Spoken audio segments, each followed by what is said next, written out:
मुंबईतील प्रभादेवी इथल्या रेल्वे स्थानकामधील असणाऱ्या ब्रिटिशकालीन उड्डाणपुलाचं गर्डर हटवण्याचं काम रेल्वेनं सुरू केलंय आणि यासाठी रेल्वेनं 5 तासांचा मेगा ब्लॉक घेतलेला आहे।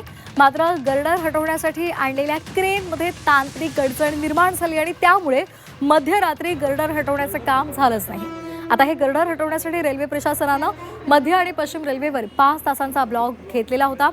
दरम्यान यामध्ये काही गाड्या रद्द सुद्धा झाल्या होत्या। मात्र आता क्रेन बिघाड झालेला आहे क्रेनमध्ये आणि त्यामुळे आता या कामात आणखी उशीर लागणार आहे, विलंब होणार आहे। याचा फटका रेल्वे वाहतुकीला बसणार आहे। मेगा ब्लॉकचा कालावधी आता आणखी वाढण्याची शक्यता आहे। शुभम कोळी आमचे प्रतिनिधी आपल्यासोबत जोडले गेलेले आहेत। आपण त्यांच्याकडून या संदर्भातली सविस्तर माहिती जाणून घेणार आहोत।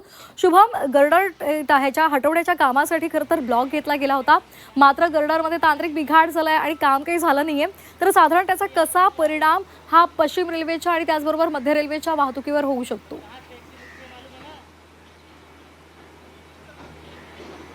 निश्चितच पाहिलं तर पश्चिम रेल्वेच्या प्रभादेवी रेल्वे स्थानकावर असलेला ब्रिटिशकालीन जो पूल आहे त्याचं गर्डर हटवण्याचं काम जे आहे ते युद्ध पातळीवरती हाती जे आहे ते रेल्वे प्रशासनाने घेतलं होतं।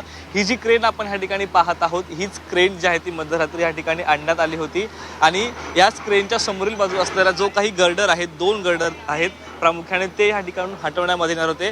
अगदी ब्रिटिशकालीन हे संपूर्ण गर्डर आहेत आणि ते गर्डर हटवून नवीन गर्डर लॉन्चिंगचं देखील काम जे आहे त्या ठिकाणी मोठ्या युद्ध पातळीवरती काल मध्यरात्री जे आहे ते करण्यात येणार होतं। परंतु ही जी क्रेन आपण ह्या ठिकाणी पाहत आहोत, या क्रेनचा जो सेक्शन पाईप आहे त्या सेक्शन पाईपमध्ये तांत्रिक अडचण आल्यामुळे जे आहे तो हे संपूर्ण मध्यरात्रीचं काम जे आहे ते थांबलेलं आहे आणि मोठ्या युद्ध पातळीवरती आता हे क्रेन दुरुस्तीचं काम सध्या सुरू आहे। परंतु याच दरम्यान आपण पाहिलं तर हा संपूर्ण मेगा ब्लॉक जो आहे तो 5 तासांचा होता।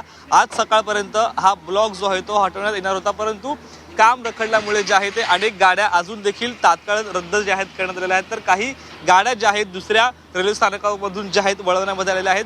अशी एकंदरीत माहिती मिळते की आता ज्या वेळेस ह्या क्रेनचं काम जे आहे ते पूर्वपदावरती येईल, दुरुस्ती केली जाईल, त्यानंतर रेल्वेकडून जे आहे ते नवीन ब्लॉकची तारीख जी आहे ती जाहीर करण्यात येईल आणि त्यानंतर पुन्हा जो आहे तो ब्लॉक घेऊन हे गर्डर हटवण्याचं काम जे आहे ते करण्यात येणार आहे। म्हणजेच की आता पुन्हा एकदा नवीन 5 तासांचा मेगा ब्लॉक रेल्वे प्रशासनाकडून घेण्यात येतोय का, काही गाड्या पुन्हा एकदा रद्द करण्यात येतात का, अशी आता रेल्वे प्रशासनाकडून नोटीस किंवा काही माहिती मिळते का, याकडे आता मुंबईकरांचं लक्ष जे आहे ते लागलेलं आहे।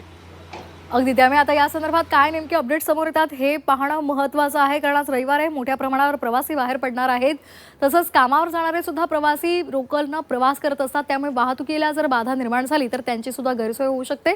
धन्यवाद शुभम कोळी दिलेल्या सविस्तर माहितीसाठी।